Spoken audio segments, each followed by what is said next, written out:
Welcome back, everybody, to the Ninjas Way podcast. I am your host, Ali Johnson, and today I have Dale and Robin from the USA Ninja Challenge. They own the largest ninja franchise in the world right now. So I'm super excited to chat with them today. So, you guys have a really rich history that spans both ninja and gymnastics. I'd love for you guys to give me a little bit of the lay of the land of the beginning parts of your story. How did you guys get started in this? Actually, it starts in Colorado Well, true. because in 1980, I took a gymnastics teaching job at the YMCA of Boulder. Cool. And I knew nothing about teaching gymnastics. Back in those days, there wasn't computers or YouTube or Google. So Sure. I did gymnastics myself. So I was a college student and I took a job and they said, "Can you teach gymnastics to little kids?" And I said, "Sure, I can." And so Sure. I just jumped right in and I taught, and that's how I started. And then I met Dale, and he had a friend, a very good friend, whose parents owned a very large gymnastics school. I don't know how many students they had, probably 8 or 900. It was huge. It was very big. Yeah. So Yeah. I started working for them, Cool. moved all around the country, worked at lots of different gymnastics schools, and then ended up in California Yeah. and started work for a man at a gym. And it wasn't my vibe. So I talked to Dale and I said, "I think we should open our own. Let's just Yeah. do it on our own." And we were fairly young. I think we were 28 years old Yeah. and I had a 6-month-old baby and decided to start a gymnastics school. What So a time to open a gym. we did it. So we did Yeah. it. And from there, that gymnastics school grew to 2 locations. And we ran that for what, 11 years? 11 years. And then we decided California was not a vibe anymore for us. So we packed all our things and we moved across the country, and we had absolutely no idea where we were going or what we were doing. We had no jobs, we had no house. We just had 2 children, a dog, a hamster, and a car. Yeah. So we sold everything and ended up in New Hampshire. We both started working at a local gymnastics school here. Again, decided not our vibe, and Hmm. opened our own again. And that was Flips. It was called Flips Cool. Gymnastics. And Yeah. from there, we started in 2011, 2012 or so, just putting ninja classes in Flips. That was the very Cool. beginning. And that's like at really like the very early beginnings of this industry. Like people don't even realize how young it really is. It's max 20 years old or so. And we just had this explosion of ninja gyms. So Dale, I'd love to hear your backstory. It sounds like you're also in the world of coaching and gym ownership. Yeah, my friend that Robin talks about in Colorado was actually the bass player in my band, Cool. and whose parents owned this gymnastics gym. And I had gotten interested in gymnastics. I used to go to meets and help with scoring, and so this is cool. And then when I met Robin, I'm like, oh, I got to introduce her to these people, and obviously that took off. And when we moved to California in '89, started our own gym because Robin decided she didn't want to work for somebody else anymore. And Sure. there was a whole year she was just running this little gym and I was still working for actually a redwood sawmill company. And then I decided to get involved with gymnastics with her. And to me, gymnastics is physics, and I'm an engineer, so it like completely made sense. I'm like, oh, I could do this. Yeah. And I got really interested in the upper end stuff, the competitive Sure. stuff. Yeah. And Robin's been teaching rec and preschool gymnastics for ever. She's one of the top, amongst the top preschool and rec coaches in the country. And so she held that part down, and I experimented with competition. And pretty soon we had a full-blown everything from 1 year olds to 17-year olds competing. Yeah. And gymnastics was it was a great way of life. This is well before ninja or anything that came out of gymnastics came along, and the lifestyle was good. We set our own hours, we could control our own business. Sure. And then like in 2010, 2011, us as well as a lot of our other friends that own gymnastics gyms started noticing that we couldn't keep boys in the gym anymore. Yeah. That was right when all the college programs were dropping their men's gymnastics programs and there was Sure. nowhere for boys to go. Yeah. And so you'd get a 10-year-old in like in September, and by November they figure out that they can't do an iron cross. And so they're like, Yeah. they go Totally. elsewhere. They do something else. They're like, Absolutely. how do we keep boys in the gym? Hmm. Uh, That the motivation from the shift from gymnastics into ninja. Yeah, the whole original idea was just like, how do we keep boys in the gym? We're losing all these students, right? Yep. And so a friend of ours at a pretty big gym in Massachusetts, we were at a gymnastics meet in December of 2012, and he showed me this video on his phone. They had strapped a GoPro to this kid's chest.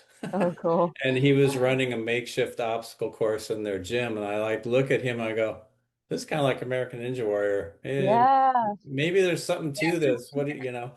So sure. Robin and I and our friend Matt and his family set aside space in our gymnastics gyms, a lot of space. Like we set aside 3,500 square feet and they Okay. set aside 25. And he's also an engineer. He's a mechanical engineer. I'm a structural engineer. Oh, And interesting. when you put a mechanical engineer together with a structural engineer, you get some really cool ninja obstacles. Yeah, I can So, imagine. you know, and he has his own shop. He and his Cool. dad had this long-standing business of making like ancillary equipment for gymnastics gyms and dance studios. And Sure.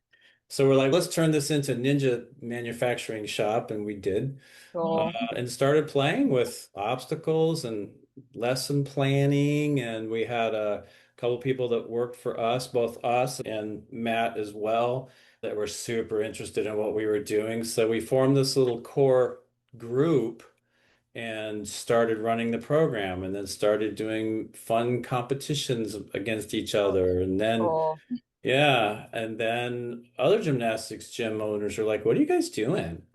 Yeah, Then we spread the program. We started it as like a license thing. We had no idea we're going to get this big or franchise or anything. We just sure. started it as like a fun, licensed, super cheap. Hey, let's just anybody who owns a gymnastics gym, let's put ninja courses together and compete kind of thing. And that was Cool. 20 what, 2013 and 2013. Yeah. 2014 we Yep. did Yeah, that. And we got like, Big. They were big. yeah, we got like 9 or 10 or 11 gymnastics gyms in New England doing it, and everybody's having a blast with it. And cool. yeah, and then I had a friend who had been in businesses before, pretty large businesses, and had grown them and sold them. And we used to have breakfast together every day. And I go, you got to see what we're doing in the gym. It's really fun. And he said, do you think this is a standalone idea? I'm like, I Yeah, don't know. So we built the first one standalone outside of a gymnastics gym in March, opened it in March of 2015. very cool. So And the the Mhm. first, rest is history. I love that. So that very first like standalone gym where he poses you this question is, can this be a standalone thing? So was there any other indicators or data that you were looking at or things that you saw that you're like, yeah, this could be a standalone thing? Or was it more just like a gut feeling and you just leaped and went with it? Bo, I think it's good that we ran the program in gymnastics gyms for a couple of years and Yeah. fleshed it out a little bit and tested the Mhm. waters. And sure enough, boys were like super interested there because not all boys want to be gymnasts, but I can tell you almost all boys want to be ninjas, Oh right? yeah.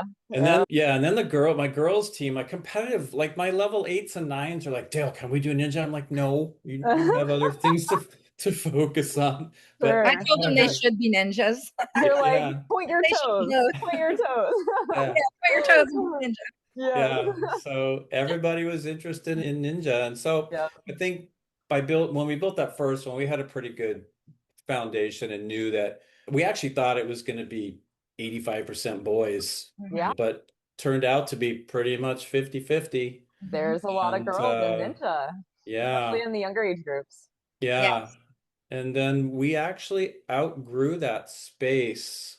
We didn't go super huge because we were still testing the waters. Our first Sure. space was like, I don't know, maybe 4,000 square feet, maybe. Yeah. And we started with a 3-year lease because we're like, yeah, maybe this will work, maybe this won't. Sure. We outgrew it in 2 years. We actually bought ourselves out of the third year of the lease to move it to a larger location, which is, Wow. yeah, still one of our main franchise locations now. So. Super cool. Tell me, like, okay, you had the first one. What was the progression into actually turning it into a franchise? Like, how soon after did that happen? So the initial idea was to build, I don't know, 8, 9, 10 company owned, like Yeah, what Planet Fitness the did, all corporate company style. owned. Okay. And yeah, Yeah. and we thought we'll follow that because they're a really cool franchise that also came out of New Hampshire. and they seem to know what they're Sure. doing. We'll follow that model. And so we built the first one and started having birthday parties. Yep. And we had this couple come up from Connecticut, gosh, only maybe 6 or 7 months after we opened that first one, and to attend their niece's birthday party. Cool. And they're like, "You guys gonna franchise this?" Yeah. Yeah, eventually. How about now? Because we want one. Cool. Yeah. Yeah. And so they turned out to be our very first location in South Windsor, Connecticut. And they opened in March of 2016. So just a year after we opened ours, we're Very like already cool. franchising. And we're like, I okay. love that. And isn't that cool? And I see this a lot in the work that I do, but all it takes is just a one really passionate ninja parent to look at that and be like, oh yeah, that I want my kid to grow up in a gym like that, and I'm willing to build it to bring it to the community.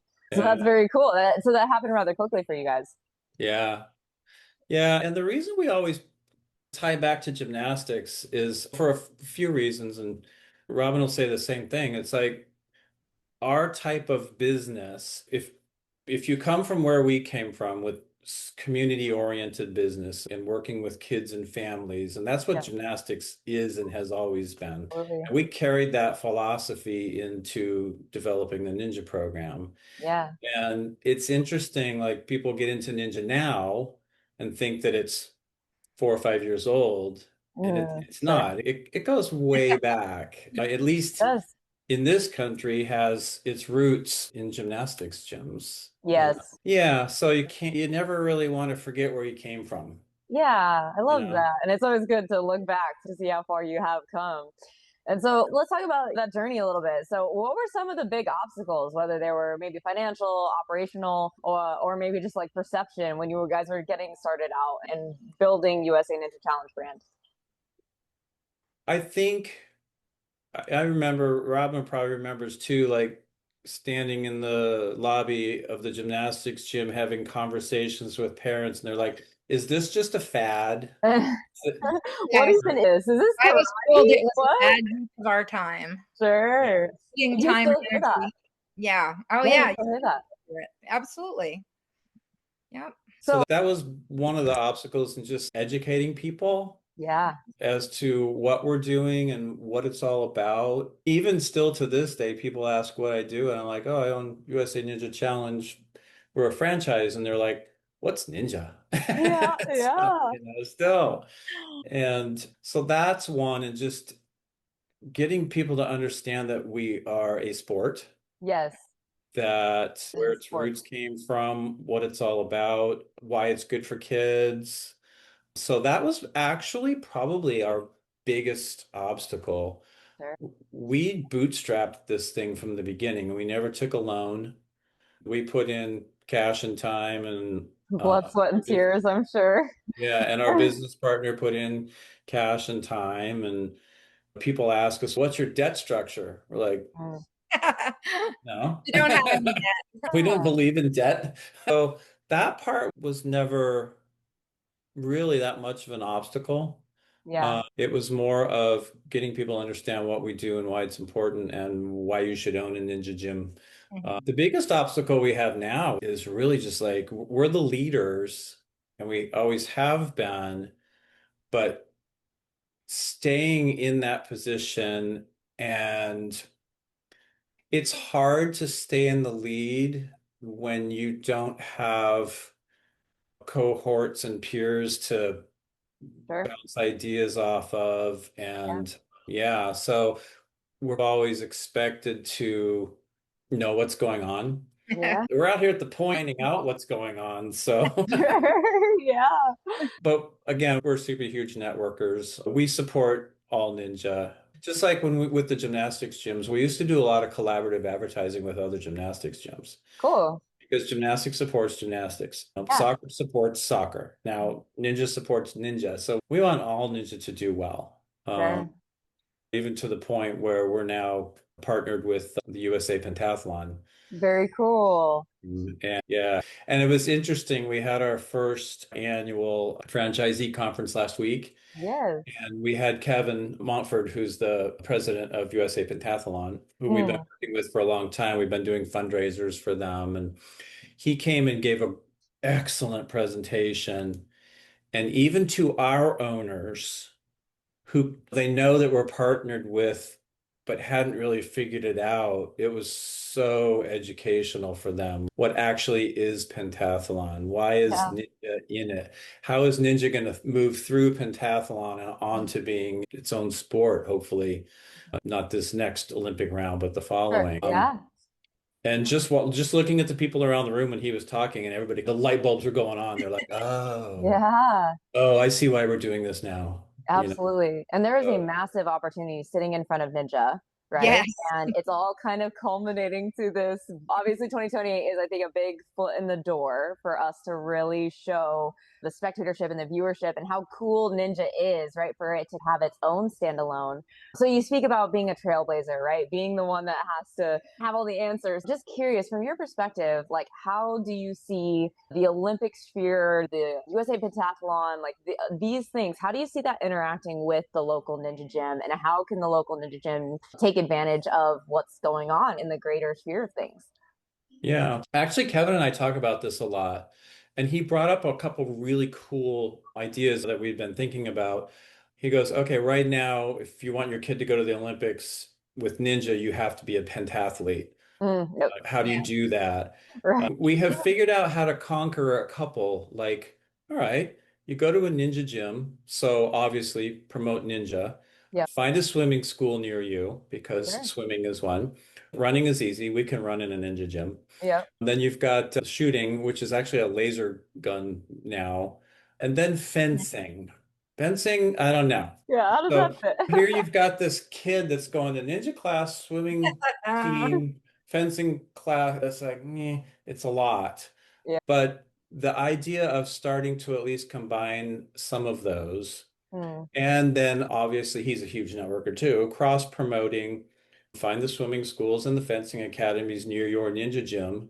And you Yeah. guys, everybody get together and start educating and promoting pentathlon amongst all of these sports because they're also standalone sports. It's good for Sure. everybody. And then when we do break out of the pentathlon into its own individually contested sport, then people already know about ninja. Yeah. So, Absolutely. so that's the thought process behind how do we get people more involved and educated and pushing toward ninja being the Olympic sport. And then a lot comes up with there needs to be some universalization of the courses of the yeah. right of the skill Yeah. sets Yeah. of and we're so used to that from gymnastics with our with the level system, Sure. the compulsories and the skills that the kids have to perform at certain levels. So I really see that there's going to be the need for a Olympic JO, Junior Olympic program Yep. for ninja for kids who want to go to the Olympics for ninja. And I've got my hat in the ring for that. With the boys program way back in the 90s, I was one of the guys that rewrote a lot of the men's program stuff. Very And so cool. yeah, I would love to revisit that and do that for Ninja. And I think there's a lot of resources out there. I think there's a lot of gymnastics people that know enough about Ninja. I think there's OCR Yep. folks that are starting to understand the need for universalization. And we all Absolutely. come together and we write the program for the Yeah. training program for Ninja. I've always felt like Ninja does need some level of standardization from my time being the kids competitive director of the Ultimate Ninja Athlete Association. We wrote the first rule book for the UNAA. And part of that was like, okay, this also needs to be accompanied with standardized skills and curriculum. And I think at the time, and maybe Ninja was still just getting its feet, but I think there's maybe this sentiment that Ninjas push this standardization away, right? They don't want their creativity to be stifled. Yeah. That is so much at the heart of ninja that it's like you could do it backwards, you could do it forwards, you could do it sideways, right? Point A to point B, and you find the way around. And I wonder if there is a world where it's like you can have standardization and then you can also keep the creativity of ninja, and trying to find a blend of those two, because I think that's what it would take for it to be really like universally accepted by the ninja community. I think we can do both. Kevin showed a video during his presentation on a dual course. It's not standardized yet, but needs to be so that if it's going to become an Olympic sport, Yep. that way a foundation for records to be set. Because you can't set record and then change the course. Yeah. So, but he showed a video of, I don't know, maybe 3 or 4 different pairs of competitors racing, and it's all about speed. Mhm. It is. Fastest from point A to point B, that's what wins the course. So I think because it's going to go that way, it's going to dictate some standardization. Sure. Yeah. But you can have freestyle ninja too, right? Yeah. And that's where you see like you see the similar in the disciplines of rock climbing, right? You have bouldering, you have top rope, you have belay, and that's where I would see it going, or I would hope to see it going, just so that there is your endurance course, your speed course, your tech course, and like some of these leagues are starting to mirror some of these things, which I think is really cool for the sport as a whole. And hopefully we land somewhere for that to be accepted by the IOC and getting further into the Olympics. Coming back to USA Ninja Challenge, remind me, how many locations are you guys at right now? We have 42 open. That is incredible. Yeah, we'll open another one, two, three, maybe four by the end of the year. Wow. And then we have another 6 already slated to open in the first quarter of next year.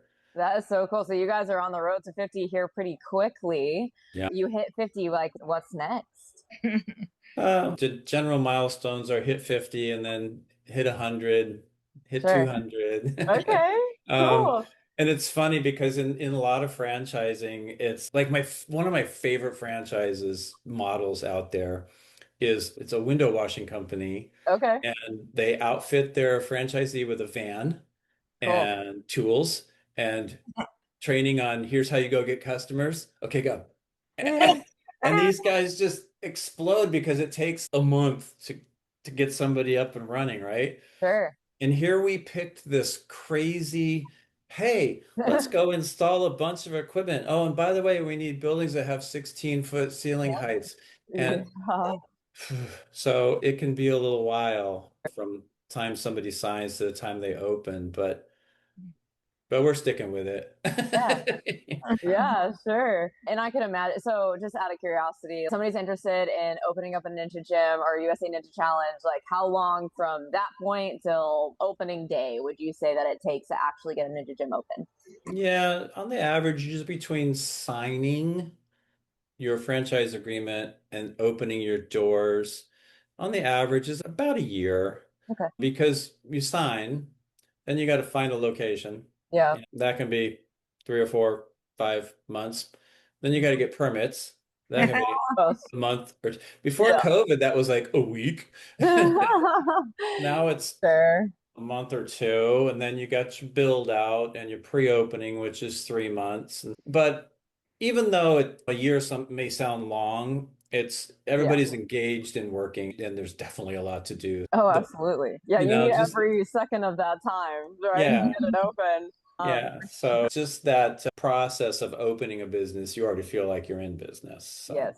Yeah. And you drink from a fire hose. You learn a lot in that time frame, especially a franchisee owner, maybe somebody who's never owned a business before. So speaking of that, what are some KPIs or key performance indicators that you look at to see if a franchise is performing or not? Or what are some main skill sets that you're really wanting to install into the owner to help them be successful?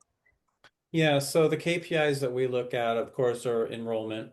And then bigger than that is retention. Yeah. And we'll look at enrollment based on how good is your marketing? How many kids are you getting in the door? How well are you closing those trial classes? Sure. Then that's a marketing function. Then there's retention.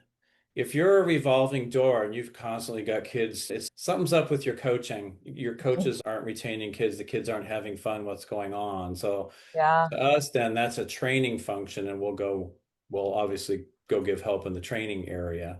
Sure. So those are two of the largest. It's is enrollment and retention. Like any franchise, you have your AUV, your average unit value, and monthly royalties, etc. Yeah. But and it's for me, it's like when Robin and I were running a gymnastics gym, it's like, yeah, we want to make money, but you can't make money if you're not making the families happy, right? Yes. And Absolutely. keeping the kids in. And so there's this, you have to live in both worlds. Yeah. I meet franchisors and investors that are just all about AUV, AUV, how much, how many. And great, you can do that with a sandwich shop. You can do that with, Yeah. but when you're dealing with people's families and lifestyles and sports in particular.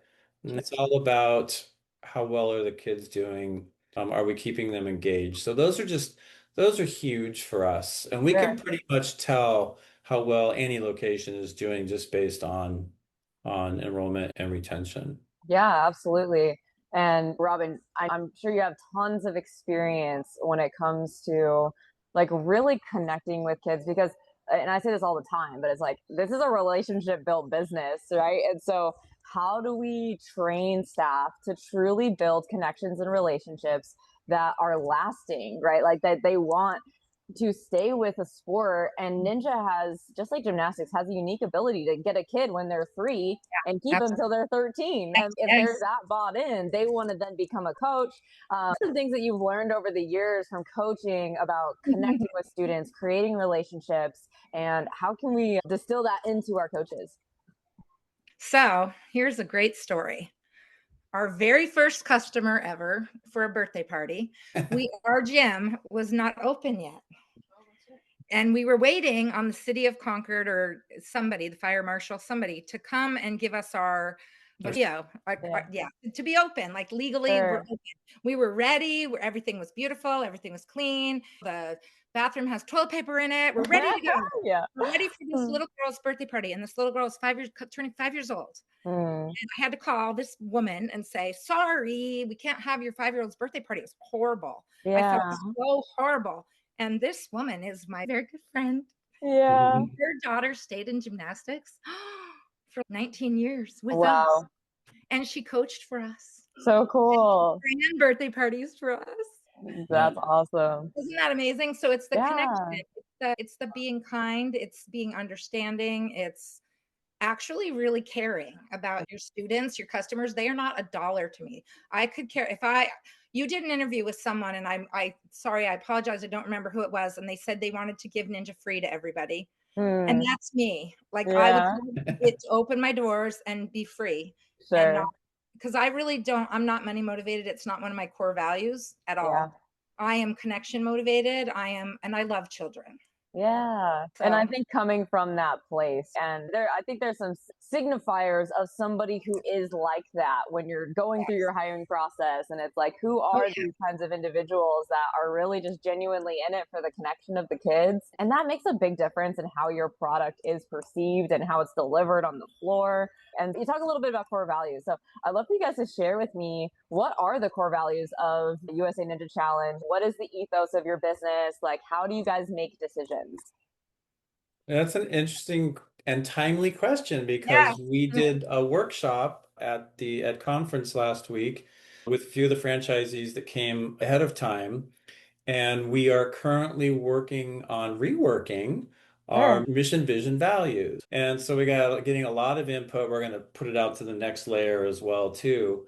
And the concepts and ideas that were coming from, and these were we had some of our very long time owners there with us, as well as some brand new people that are still going, "Hmm?" But the ideas that were coming out in terms of core value and the words that were coming out were community, Yeah. growth, Cool. fitness and health, sportsmanship, teamwork. Mm, Yeah, it was a fantastic brainstorming session that we did a word cloud out of, and then cool. everybody, yeah, could vote on it. But the two biggest ones, the two largest and most thought of were community and growth meaning for everybody.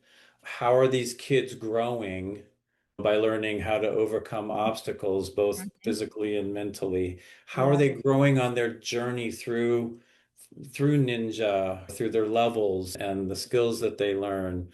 How is your gym growing? Yeah. Not just monetarily, but as a community. Yeah. How are you helping with community growth and Sure. getting out and get involved in your community? So there's these awesome layers. And we've always believed in that, and that's been a big philosophy of ours.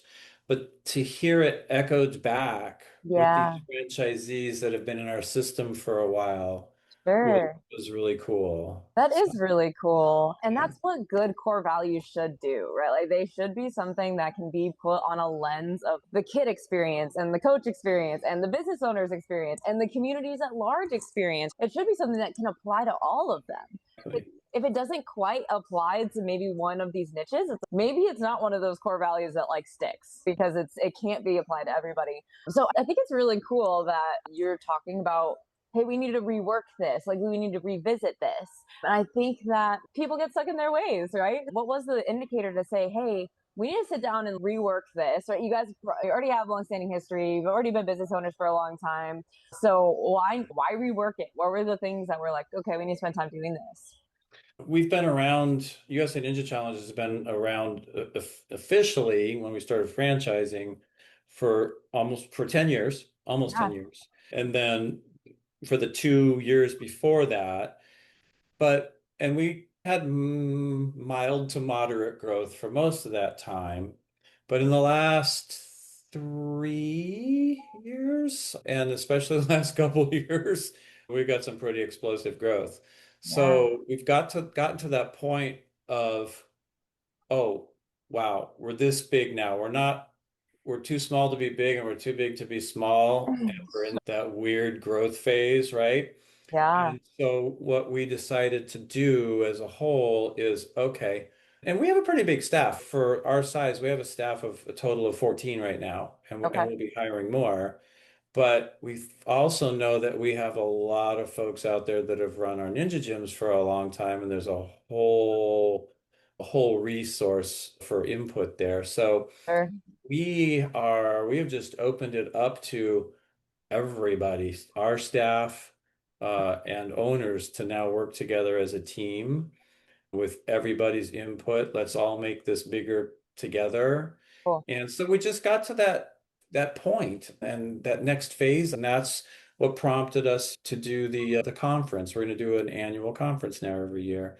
Yeah. We're introducing more training programs, financial training, communication training programs for our franchisees. So this is the point where a lot of emerging franchises lose it. You got to be aware of what's going on with your growth, and then you Yeah. have to change and accept that, yeah, we can't do everything ourselves. And Sure. may Yeah. as well let's get our franchisees to help because they do know what's going on and the input and getting them to feel that they are a huge, valuable part of the organization because they are the organization. Yeah. No, totally. So we have met just some amazing vendors and service providers, and we've been so lucky in the people that we've been able to network with on the franchisor level. Yeah. And now being able to afford to do some of these programs and these things for our people, we've just been really blessed in the company that we've kept and the networking that we've developed and the people that are so on board because everybody's interested in Ninja. It's Yeah. crazy. It's Yeah. just, ooh, we want to help you with that. So Sure. yeah, so no, that's why we're just at that point and Yeah. we've recognized it. No, that's very cool. And I think that they're taking the time and the steps to invest in these particular aspects of the business that need that growth is really important. So it's awesome to hear that you guys are doing that at the stage that you're in. So, question for you: what advice, if you were starting over today from scratch, what would you do differently? If anything, Yeah. it's knowing what we know now, hindsight being 2020, we know some of the we didn't really fall into any pitfalls. It was just learning curve because we were like the pioneers, like trying to figure this whole thing out. Totally. But now we know how to be more efficient Mm. with equipment and materials and time and I think too, I think the most important thing, and a lot of franchisors who are just starting out think that they can't afford or to invest in systems Yeah. and outside training and outside resources. So that's something that I would have done earlier. Okay. Yeah. We work with a couple companies now that really help with our project development and real estate search and Cool. all that. And we let them bear the weight of that part of the project now. Sure. Probably should have gotten going with them 5 years ago. Sure. You Yeah. know, Yeah. just knowing plan for growth. We always planned for growth, but no matter how much you plan for growth, it's going to catch you off guard. Sure. Yeah. Especially when you start to get into that explosive growth phase. Absolutely. Yeah, I think maybe building the resource network a little earlier Sure. is good And for those any things new can be franchisor. really big levers, right? Some of those outside voices or just some of the out of the box thinking, the cutting edge of technology that we have these days, automation, software. I mean, you spoke to the real estate lever as well. There is so much out there. I think even obviously we're talking in a franchisee sense, but I think even for your local mom and pop ninja gym, they can do more with these tools than they Oh are yeah. able to do alone. And so finding these resources and reaching out to the right people, I think can be so big for people's growth for that. So I appreciate that you shared that. What advice would you give to somebody who is contemplating becoming a USA Ninja Challenge franchise? What advice do we give? I think we've gotten to the point where we work with some brokers. A lot of people now find us via our website and organically. Mm. But the brokers in our network have championed us and also specialize in youth fitness or youth sports or Sure. youth activity type businesses. So the people that are coming to us have pretty much already decided, I want to work in youth fitness or with youth activities. Sure. So then I think the advice from there is just which activity or which sport is A, more near and dear to your heart, B, you can see yourself in being an active part of Mm. your business in your community. And yeah, so basically pick, even though you've dialed yourself into, I want a youth sports oriented franchise, pick the one that makes the most sense for you. Sure. Uh, and also be ready and willing to be an active part of your Yes. business. Our businesses are active businesses. You can't purchase one of these and then be an absentee owner and hope that it runs itself because Yeah. it's not going to do that. Yeah, and I do work with a handful of other ninja franchises, and that is one of their biggest pain points is if they have an absentee owner, it's really hard to not be in the gym day to day and really see it continue to grow, really keep the culture alive, really put in people who are just like massively passionate about what they do, like having your heartbeat on it. And being a gym owner is not like an easy thing, right? So Yeah. I don't want people to think that it is. The people that do it, and maybe you guys can speak to this because it's interesting. Like you started a gym in this spot and you worked in other companies, but you came back to gym ownership. And so what is it about being a gym owner that just keeps drawing you back in? Like, why this? Yeah, it gets in your blood and you can't escape. Yeah, I totally get that. I just love the kids. They come in and they know almost next to nothing about either gymnastics or ninja. Yeah. They're Yeah, walking in fresh. They're a blank slate. They don't know what a cartwheel is. They don't know what a handstand is. sure. And they learn that and their face just lights up. Yeah, The thrill absolutely. of learning. And gymnastics has levels. USAG has levels, obviously. Yeah, You get in and you're level one, then you're level two, much like karate with the belt system. sure. And ninja, when we were looking at how to, okay, now we got the boys to stay longer. Mm, how do we get them to stay even longer? Sure. Yeah. They We had need progression. They Yeah. need progression. Gymnastics has levels, right? You have to test and go to a meet and get a judge to give you a score, and then you've earned your level. Sure. Karate, you're in karate and you start with a white belt. Mm. It means you know nothing, basically. You're a newbie, you're a rookie. And then you go through all your forms and your tests, and you have to go before a judge in karate, and you get your yellow belt and then your orange belt and then whatever. Sure. And so we spoke about that, and we said, what kind of system could Ninja have? Should we do a headband? Should we do a band? Should we do earrings? What should we do? And Sure. then it was either Dale or Sky or somebody that was in our organization said t-shirts. Everyone likes the t-shirt, and it's advertising. Oh yeah, sure. Shirt And colors. it's easy for parents to remember because they got to dress their kid. Yeah, and then it also, on another level, Allie, it gives you merchandise, right? Oh yeah, sure. Because if you have 50 Ninja gyms, we could open a t-shirt shop and sell a bunch of t-shirts to them because they have to have them. I'm sure you guys are moving lots of t-shirts these days. No, so it's keeping them involved and keeping them excited. Because the minute the desire is flat, like you see it in every sport, the minute soccer's not fun, the minute gymnastics is boring, the minute karate, I don't want to go, I want to watch TV or play video games. Yeah. And how do you get them back? It's way harder to get them back than to keep them. Sure. Yeah. And that's an interesting piece because, especially because you guys came from the gymnastics world, I see this a lot with clients that I work with that they're half gymnastics, half ninja, or they have a very small ninja program. And it's like, they just can't quite get the retention piece with their ninja program. It's like a very strong start, good interest, 3 to 6 months goes by. And it's like, they're just churning clients out the door. And I feel like I see this a lot more in micro ninja programs inside of gymnastics facilities because it can become this, I don't know, redheaded stepchild of the gymnastics program, right? Like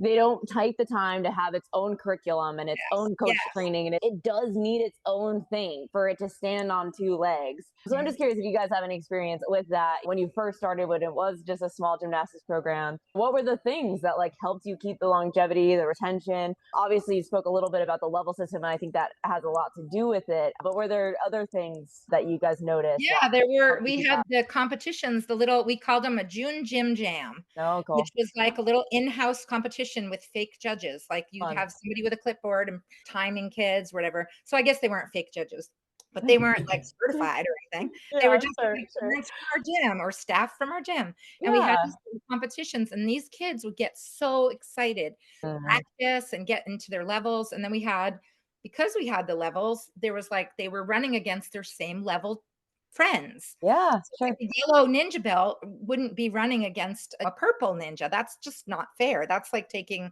a level 10 gymnast and running them against a preschooler. So there was, what's the word for that? There was they were equal. Parity. Running the course, and they had a chance to win in their little age group, and they were so excited. And if they didn't win, they knew they would just go back to ninja and work a little bit more and get the next level, and they'd get that next ring. Maybe they could do 5 rings, and this week they do 6. And they also, Dale, you might speak to the skill tracker, because we also have a skill tracker system in ninja, very familiar to gymnastics kids, because gymnastics kids have skill charts. That's a big pain point, right? Because it's we have curriculum, we have skills, we defined it, we have levels. How do we track it? How do we reward them? What's their reward? So in ninja, it's a t-shirt. Yeah. They're rewarded with a brand new color t-shirt. And these kids are so excited about a new t-shirt. It's not even funny. They wear it all the time. They wear it to school. It's wonderful. I get excited about a new ninja t-shirt, not gonna lie. So that's very cool. I'll have to send you one, Allie. I would love that. I would totally rep it. Yeah, I have my own little ninja t-shirt collection from all these places I've been able to go to. Let's end with this. What does ninja mean to you? Ninja to me is, I guess I could sum it up with teaching kids how to overcome obstacles, both physically and mentally. Yeah. Love it. Robin, what does ninja mean? We talked about this a little bit earlier. And ninja to me is connection, it's community, it's fun, it's a place to make new friends.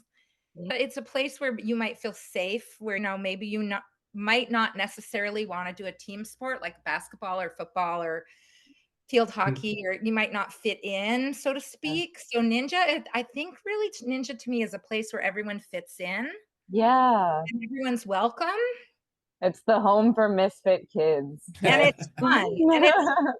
And for me, Ninja's freedom. Like, we've built our business big enough that it has given me some freedom in my life to Sure. have a smaller gymnastics school, because Ninja is profitable and I can have some, income from Ninja to make my gymnastics school a little bit smaller and only do babies now and only do the people I really want to teach now. I've taught Yeah. for 45 years. So Yeah. now our little flips gym is just for ages one through 7, the ages Cool. 1 through 7. Yeah. And it's very part-time hours, and I'm able to be a Grammy and go to the beach and I travel. love that. And so Ninja to me, it means a little bit of freedom. Sure. Yeah, Yeah. I love that. Yeah. How can people learn about you guys, learn about USA Ninja Challenge? What's the best place for them to go?